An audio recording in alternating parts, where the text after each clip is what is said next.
जय श्री राम। अष्टादश सर्गे। राजाओं तथा ऋषि श्रृंग को विदा करके राजा दशरथ का रानियों सहित पुरी में आगमन। श्री राम, भरत, लक्ष्मण तथा शत्रुघ्न के जन्म, संस्कार, शील, स्वभाव एवं सद्गुण, राजा के दरबार में विश्वामित्र का आगमन और उनका सत्कार। महामना राजा दशरथ का यज्ञ समाप्त होने पर देवता लोग अपना अपना भाग ले जैसे आए थे वैसे लौट गए। दीक्षा का नियम समाप्त होने पर राजा अपनी पत्नियों को साथ ले सेवक, सैनिक और सवारियों सहित पुरी में प्रविष्ट हुए। भिन्न भिन्न देशों के राजा भी जो उनके यज्ञ में सम्मिलित होने के लिए आए थे, महाराज दशरथ द्वारा यथावत सम्मानित हो मुनिवर वशिष्ठ तथा ऋषि श्रृंग को प्रणाम करके प्रसन्नता पूर्वक अपने अपने देश को चले गए। अयोध्यापुरी से अपने घर को जाते हुए उन श्रीमान नरेशों के शुभ्र सैनिक अत्यंत हर्षमग्न होने के कारण बड़ी शोभा पा रहे थे। उन राजाओं के विदा हो जाने पर श्रीमान महाराज दशरथ ने श्रेष्ठ ब्राह्मणों को आगे करके अपनी पुरी में प्रवेश किया। राजा द्वारा अत्यंत सम्मानित हो ऋषि श्रृंग मुनि भी शांता के साथ अपने स्थान को चले गए। उस समय सेवकों सहित बुद्धिमान महाराज दशरथ कुछ दूर तक उनके पीछे पीछे उन्हें पहुंचाने लग गए। इस प्रकार उन सब अतिथियों को विदा करके सफल मनोरथ हुए राजा दशरथ पुत्रोत्पत्ति की प्रतीक्षा करते हुए वहां बड़े सुख से रहने लगे। यज्ञ समाप्ति के पश्चात जब 6 ऋतुएं बीत गई, तब 12वें मास में चैत्र के शुक्ल पक्ष की 9वीं तिथि को पुनर्वसु नक्षत्र एवं कर्क लग्न में कौशल्या देवी ने दिव्य लक्षणों से युक्त सर्वलोक वंदित जगदीश्वर श्री राम को जन्म दिया। उस समय सूर्य, मंगल, शनि, गुरु और शुक्र ये 5 ग्रह अपने अपने उच्च स्थान में विद्यमान थे तथा लग्न में चंद्रमा के समान बृहस्पति विराजमान थे। वे विष्णु स्वरूप भविष्य या खीर के आधे भाग से प्रकट हुए थे। कौशल्या के महाभाग पुत्र श्री राम इक्ष्वाकु कुल का आनंद बढ़ाने वाले थे। उनके नेत्रों में कुछ कुछ लालिमा थी। उनके होठ लाल, भुजाएं बड़ी बड़ी और स्वर दुंदुभि के शब्द के समान गंभीर था।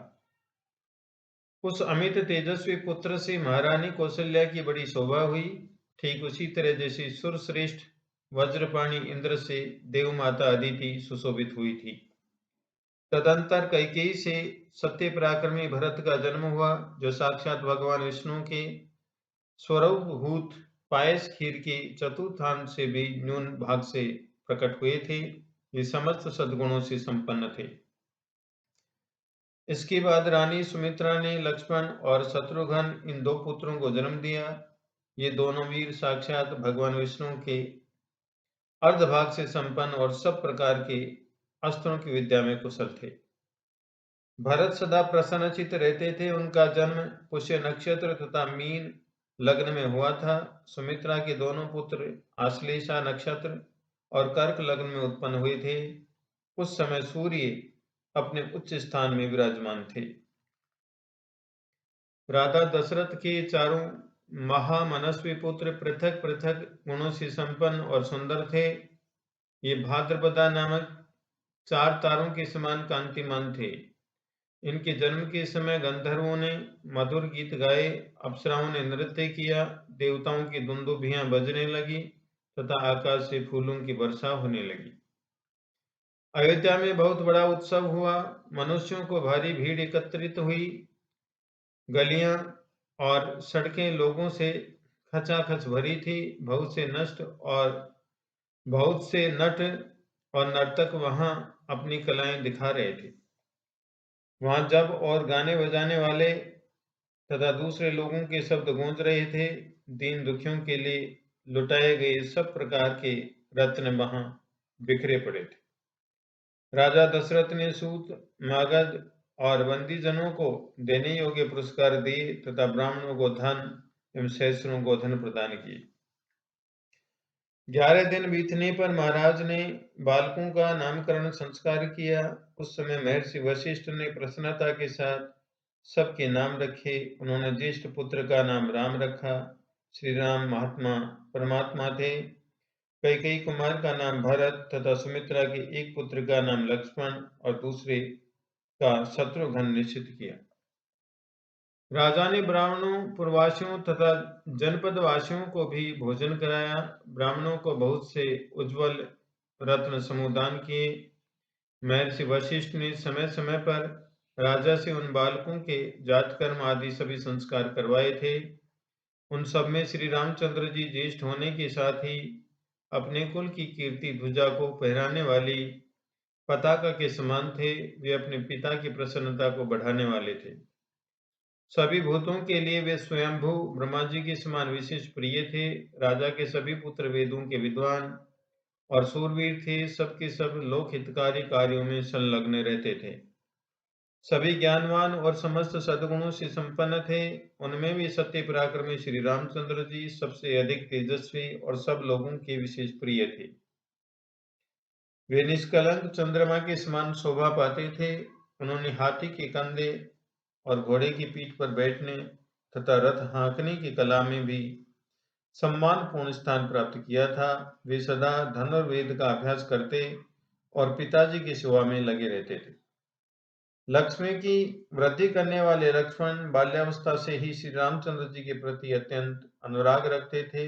वे अपने बड़े भाई लोकाभिराम श्री राम का सदा ही प्रिय करते थे और शरीर से भी उनकी सेवा में ही जुटे रहते थे। शोभा संपन्न लक्ष्मण श्री रामचंद्र जी के लिए बाहर विसरने वाले दूसरे प्राण के समान थे। पुरुषोत्तम श्री राम को उनके बिना नींद भी नहीं आती थी। यदि उनके पास उत्तम भोजन लाया जाता तो श्री रामचंद्र जी उसमें से लक्ष्मण को दिए बिना नहीं खाते थे। जब श्री रामचंद्र जी घोड़े पर चढ़कर शिकार खेलने के लिए जाते, उस समय लक्ष्मण धनुष लेकर उनके शरीर की रक्षा करते हुए पीछे पीछे जाते थे। इसी प्रकार लक्ष्मण के छोटे भाई शत्रुघ्न भरत जी को प्राणों से भी अधिक प्रिय थे और वे भी भरत जी को सदा प्राणों से भी अधिक प्रिय मानते थे। इन चार महान भाग्यशाली प्रिय पुत्रों से राजा दशरथ को बड़ी प्रसन्नता प्राप्त होती थी, ठीक वैसे ही जैसे चार देवताओं दिक्पालों से ब्रह्मा जी को प्रसन्नता होती है। वे सब बालक जब समझदार हुए तब समस्त सद्गुणों से संपन्न हो गए। वे सभी लज्जाशील, यशस्वी, सर्वज्ञ और दूरदर्शी थे। ऐसे प्रभावशाली और अत्यंत तेजस्वी उन सभी पुत्रों की प्राप्ति से राजा दशरथ लोकेश्वर ब्रह्मा की भांति बहुत प्रसन्न थे। वे पुरुष सिंह राजकुमार प्रतिदिन वेदों के स्वाध्याय, पिता की सेवा तथा धनुर्वेद के अभ्यास में दत्तचित्त रहते थे। एक दिन धर्मात्मा राजा दशरथ पुरोहित तथा बंधु बांधवों के साथ बैठकर पुत्रों के विवाह के विषय में विचार कर रहे थे। मंत्रियों के बीच में विचार करते हुए उन महामना नरेश के यहाँ महातेजस्वी महामुनि विश्वामित्र पधारे। वे राजा से मिलना चाहते थे। उन्होंने द्वारपालों से कहा, तुम लोग शीघ्र जाकर महाराज को ये सूचना दो कि कुशिक वंशी गादी पुत्र विश्वामित्र आए हैं। उनकी ये बात सुनकर वे द्वारपाल दौड़े हुए राजा के दरबार में गए। वे सब विश्वामित्र के उस वाक्य से प्रेरित होकर मन ही मन घबराए हुए थे। राजा के दरबार में पहुंचकर उन्होंने इक्ष्वाकु कुल नंदन अवध नरेश से कहा, महाराज महर्षि विश्वामित्र पधारे हैं। उनकी वह बात सुनकर राजा दशरथ सावधान हो गए। उन्होंने पुरोहित को साथ लेकर बड़े हर्ष के साथ उनकी अगवानी की, मानो देवराज इंद्र ब्रह्मा जी का स्वागत कर रहे हैं। विश्वामित्र जी कठोर व्रत का पालन करने वाले तपस्वी थे। वे अपने तेज से प्रज्वलित हो रहे थे। उनका दर्शन करके राजा का मुख प्रसन्नता से खिल उठा और उन्होंने महर्षि को अर्घ्य निवेदन किया। राजा का वह अर्घ्य शास्त्रीय विधि के अनुसार स्वीकार करके महर्षि ने उनसे कुशल मंगल पूछा। धर्मात्मा विश्वामित्र ने क्रमशः राजा के नगर, खजाना, राज्य, बंधु बांधव तथा मित्र वर्ग आदि के विषय में कुशल प्रश्न किया। राजन, आपके राज्य की सीमा के निकट रहने वाले शत्रु राजा आपके समक्ष नतमस्तक तो हैं। आपने उन पर विजय तो प्राप्त किए ना। आपके यज्ञ याग आदि देव कर्म और अतिथि सत्कार आदि मनुष्य कर्म तो अच्छी तरह संपन्न होते हैं ना। इसके बाद महाभाग मुनिवर विश्वामित्र ने वशिष्ठ जी तथा अन्य अन्य ऋषियों से मिलकर उन सब का यथावत कुशल समाचार पूछा। फिर वे सब लोग प्रसन्नचित्त होकर राजा के दरबार में गए और उनके द्वारा पूजित हो यथा योग्य आसनों पर बैठे।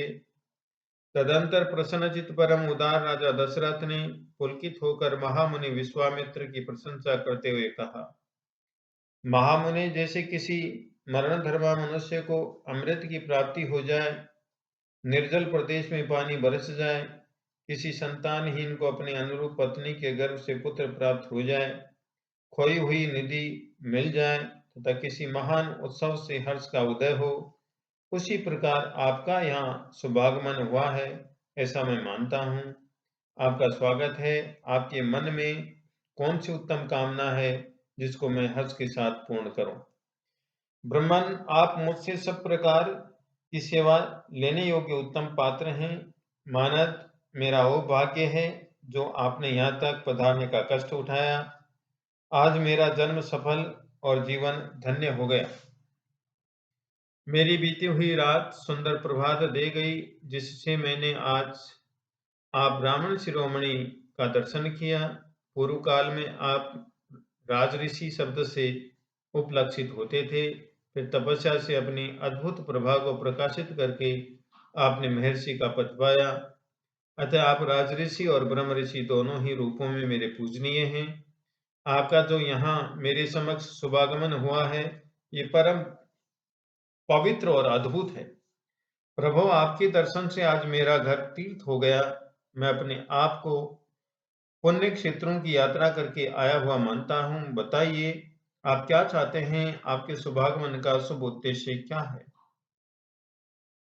उत्तम व्रत पालन करने वाले महर्षि, मैं चाहता हूँ कि आपकी कृपा से अनुग्रहित होकर आपके अभीष्ट मनोरथ को जान लूं और अपने अभ्युदय के लिए उसकी पूर्ति करूं। कार्य सिद्ध होगा या नहीं, ऐसे संशय को अपने मन में स्थान न दीजिए। आप जो भी आज्ञा देंगे मैं उनका पूर्ण रूप से पालन करूंगा, क्योंकि सम्मानीय अतिथि होने के नाते आप मुझ गृहस्थ के लिए देवता हैं। ब्रह्मन, आज आपके आगमन से मुझे संपूर्ण धर्मों का उत्तम फल प्राप्त हो गया। ये मेरे महान अभ्युदय का अवसर आया है। मनस्वी नरेश के कहे हुए ये विनय युक्त वचन, जो हृदय और कानों को सुख देने वाले थे, सुनकर विख्यात गुण और यश वाले शम दम आदि सद्गुणों से संपन्न महर्षि विश्वामित्र बहुत प्रसन्न हुए। इस प्रकार श्री वाल्मीकि निर्मित आर्ष रामायण आदि काव्य के बालकांड में 18वां सर्ग पूरा हुआ। गलती होने पर माफी। जय श्री राम।